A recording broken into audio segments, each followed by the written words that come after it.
Laurent Violet, bienvenue à Véricelle. Eh ben, merci. Je suis très heureux d'être ici à des vivas, des voix à Véricelle, un violet chez les Verts. C'est un Est-ce bon qu'il y a début. beaucoup de langues de vipères? Parce que ça ferait des Désolé, mais vous approchez de la cinquantaine, avec 25 années de succès derrière vous. de triomphe. Vous avez même dit triomphe à Avignon. Vous êtes un humoriste, parfois incorrect, jamais vulgaire, parfois tranchant, jamais injuste. Et avec votre voix éraillée, vous menez la vie dure, mais à qui? Ah bah, au rire. J'attaque le rire de front. Oh, je fais ça, c'est que pour rigoler. Il n'y a pas d'autres questions à se poser. Je suis pas ni un philosophe, ni là pour faire la morale ou quoi que ce soit. J'essaye de. C'est vrai que j'aborde des thèmes qui sont un peu délicats des fois. J'espère que je blesse pas. C'est vrai que quand on aborde des thèmes comme le cancer ou les enfants martyrisés, c'est vrai que ou les accidents de la route, c'est vrai que on est tous touchés par ça. Mais je crois que, enfin moi je prends le parti d'en rire et puis voilà. Après, je comprends qu'il y ait des gens qui soient un peu choqués, mais il faut bien savoir que c'est pour rigoler. Vous êtes né à Chambéry. Alors quand on naît à Chambéry, il y a des occasions de rire là-bas. Et ben, il n'y avait pas grand-chose quand j'étais petit, parce qu'à Chambéry, figurez-vous que pendant 200 ans, je crois que c'était par rapport à l'évêché, au duc de Savoie, tout ça, les maisons de jeu, les maisons de rigolade ou les boîtes de nuit étaient interdites. Et c'est vrai que jusqu'à ce que j'ai eu 20 ans, il y avait pas il y avait rien à Chambéry.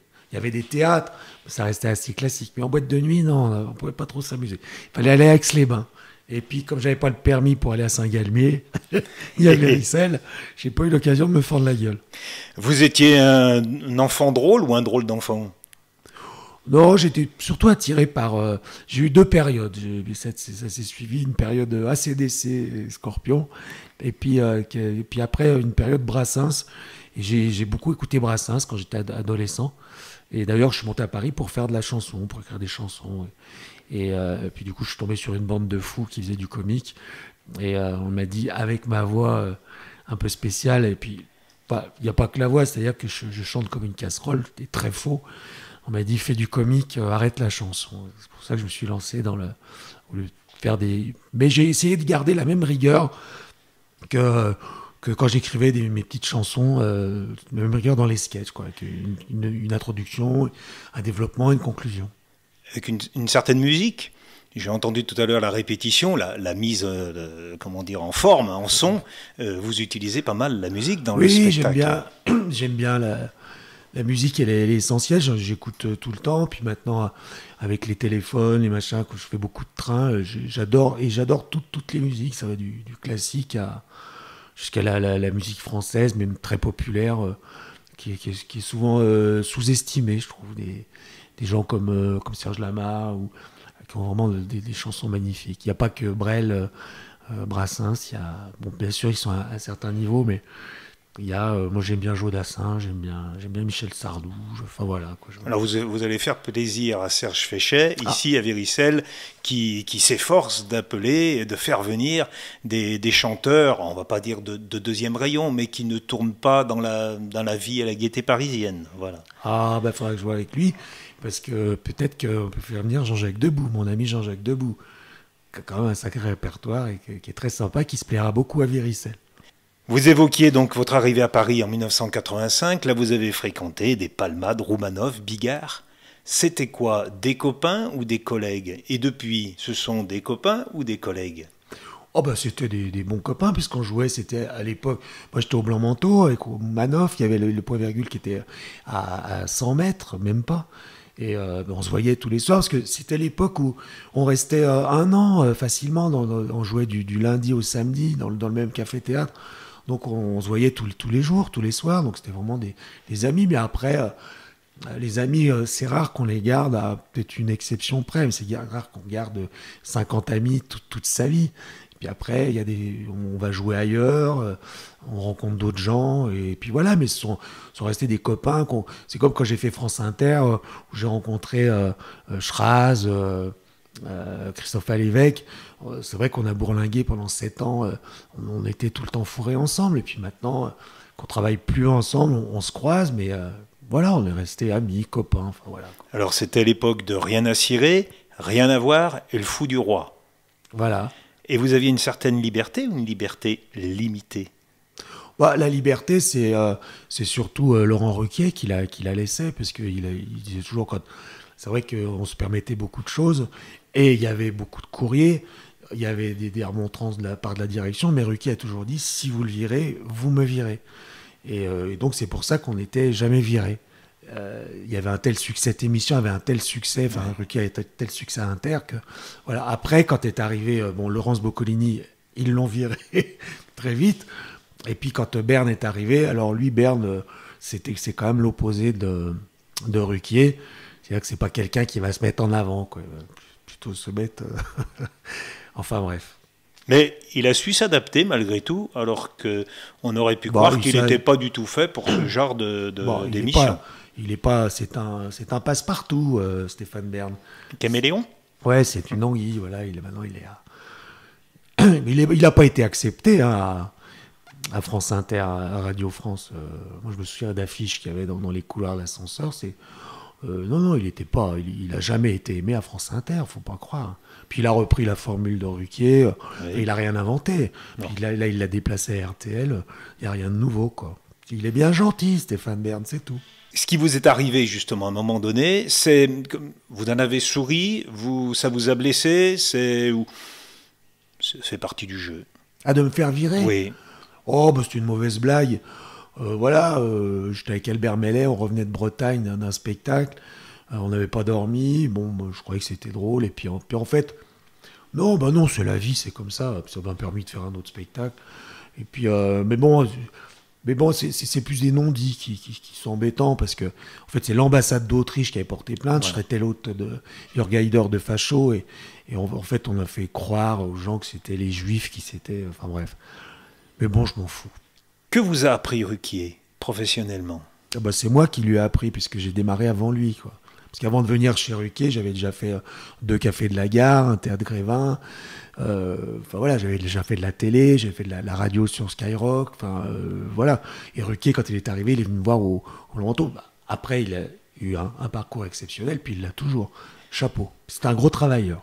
Mais à Rien à cirer, c'était le patron. Ah bah oui. Mais Rien à cirer, moi j'ai fait juste les 6 dernières émissions, je crois, parce que j'ai remplacé Anne Roumanoff, qui était enceinte. Et donc, quand je suis venu, en fait, j'ai joué au Théâtre de Jazet, et je suis venu une première fois en tant qu'invité pour présenter mon spectacle. Et après, il m'a rappelé dans la semaine, il dit, écoute, il y a Roumanoff qui est enceinte, est-ce que tu ne pourrais pas la remplacer pour les 6 dernières? Et c'est comme ça, en fait, je suis rentré à France Inter. Et Gilles Das, qu'est-ce qu'il vous a appris, lui? Oh, ça, c'est au début. J'écrivais pour André Lamy, à Europe 1. Alors là, c'était écrire des textes pour les autres. Voilà, ça, c'était au tout début, quand je suis arrivé à Paris. Mais moi, Europe 1, ça m'a fait marrer, parce que Europe 1, c'était la radio de mon enfance. Voilà, il y avait les podiums Europe 1, il y avait, quand j'étais petit, et donc me retrouver à Europe 1, avoir un bureau là-bas, et puis me balader dans les studios, j'étais comme un môme, quoi. Vous avez préféré la radio, la télé ou... La scène. La scène, c'est ce qu'il y a de mieux. Maintenant c'est sympa. J'ai refait de la radio là, avec Arthur pour Artas à WeFM il y a 2 ans, pendant 1 an. Pour les matinales, j'avais un papier. C'est vrai que c'est un bonheur. Maintenant, faire ça toute sa vie, c'est peut-être pas de temps en temps comme ça. Comme la télé, c'est sympa. C'est une bouffée d'oxygène. Vous êtes allé aussi du côté des éditeurs. Albin Michel vous a fait un appel du pied. Et vous avez donc écrit un livre, C'est bien ma veine. Voilà, c'est... Alors, est-ce que vous pouvez excusez-moi, je vous... Mais est-ce que vous pouvez m'expliquer le travail de l'éditeur avec vous à ce moment-là? Vous écrivez des sketchs, lui dit non, moi je veux un livre.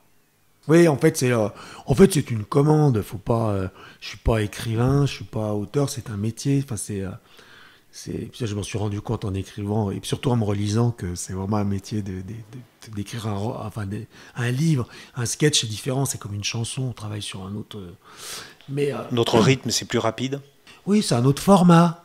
Un livre, c'est différent. Alors j'ai été bien épaulé par quelqu'un chez Albin Michel, mais en fait c'était une commande, parce qu'à l'époque Albin Michel, il demandait aux comiques qu'on voyait un peu à la télé, tout ça, s'il y avait Michel Bernier, tout ça, il voulait faire une collection de comiques, et en fait c'était une commande. Ils m'ont dit, tiens voilà, est-ce que tu voudrais faire un livre? J'ai dit, bah, pourquoi pas. Puis quand ils m'ont donné le montant de la Valoir, j'ai dit, oui, bien sûr, je vais vous l'écrire, votre bouquin. Et le titre, c'est vous qui l'avez trouvé ou Non, c'est l'éditeur? c'est eux. Comme d'habitude. C'est eux, parce que le titre que j'avais donné, ils en ont pas voulu.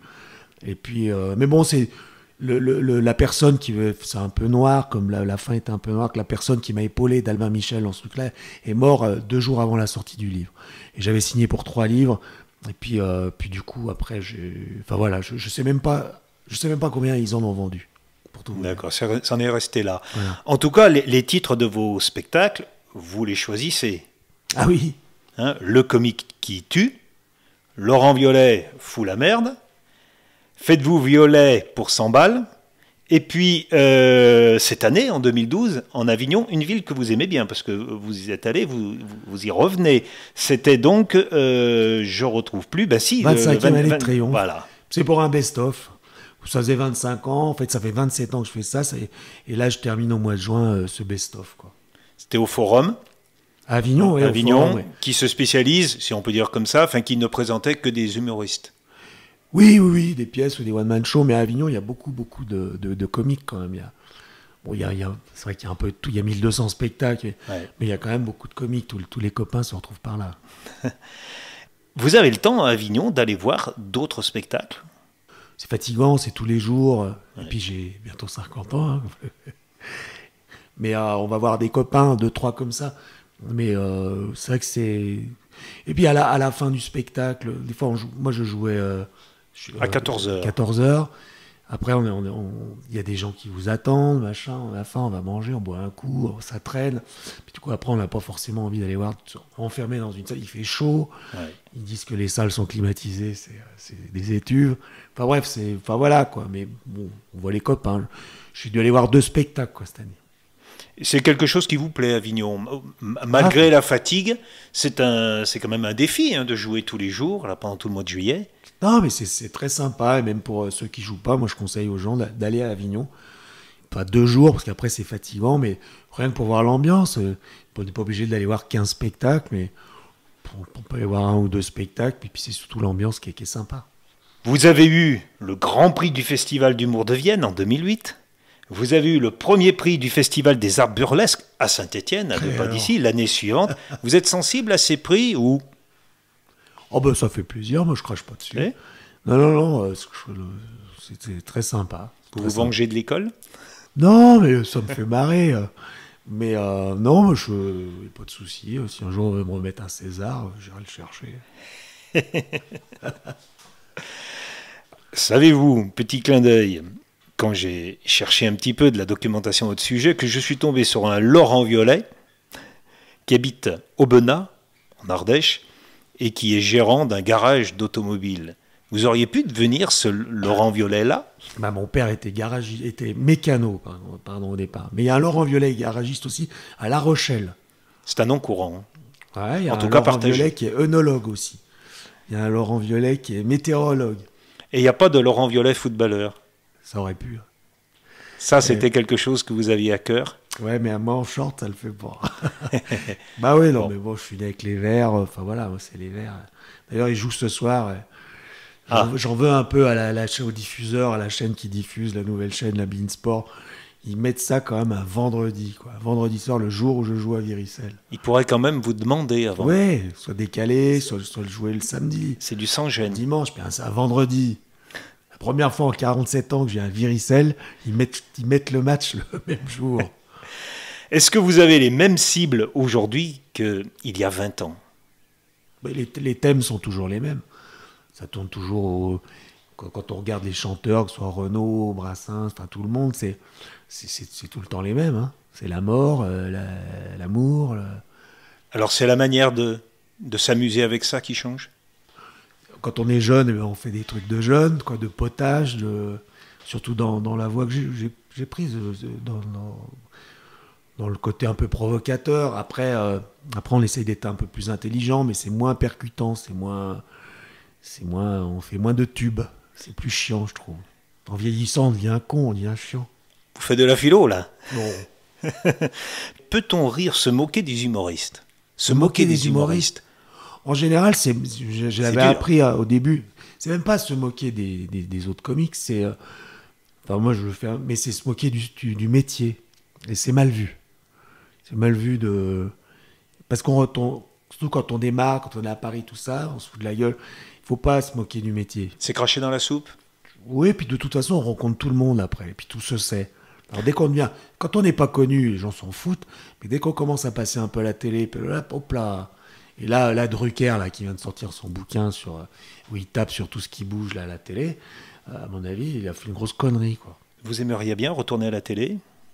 J'allais dire, qu'on vous confie même une émission? Non, c'est pas. Non. Je suis pas fait pour ça. J'ai pas. Vous n'êtes pas ruquier? Non, je suis pas l'âme d'un présentateur.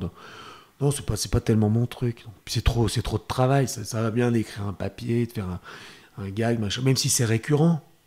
Mais avoir la responsabilité d'une émission, c'est un autre métier. C'est pas pour moi.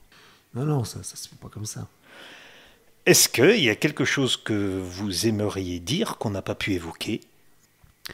Eh bien, qu'il faut rire, comme on le disait, il faut rire de tout. Il ne faut pas se poser de questions, même si des fois, c'est pas... On est bien obligé de s'en poser. Et comme je le dis dans le spectacle, je dis ne vous prenez pas trop la tête, n'allez pas dire « Oh mon Dieu, il a parlé de ci, là-bas ».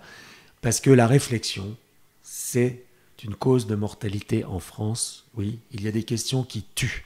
Chez le jeune, c'est ce que je vais avoir mon bac. Chez le vieux, c'est ce que j'aurai ma retraite. Et chez le con, c'est ce que j'aurai mon bac avant la retraite. Alors, allez-y, mollo du ciboulot. Écoutez des vivas, des voix, des violoncelles, des violets, des verres, et tout ira bien. On va s'arrêter là, Laurent Violet, en vous remerciant de vous être prêté à ce petit jeu des vivas et des voix. Merci. Bonne soirée.